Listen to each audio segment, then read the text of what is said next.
No water for 9 hours in these parts of Cape Town. Parts of Cape Town will be without water on Tuesday, January 9th due to planned maintenance.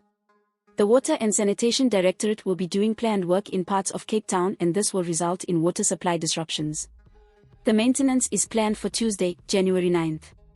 Maintenance work and planning for the replacement of defective isolation valves will result in water supply disruption to these areas: Claremont/Newlands, between Main Road, Albion Road, Clipper Road and Dean Street, as well as Bank Road, Arbor Road, Mount Road and surrounds.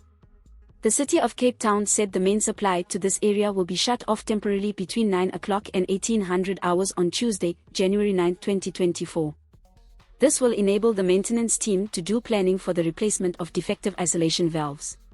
It will result in the disruption of the water supply for the duration of the exercise. Some areas will experience low water pressure and others no water, the municipality said. Furthermore, the City of Cape Town said for a short period after the supply has been restored, the water may be discolored or look milky. This is because of trapped air in the pipe.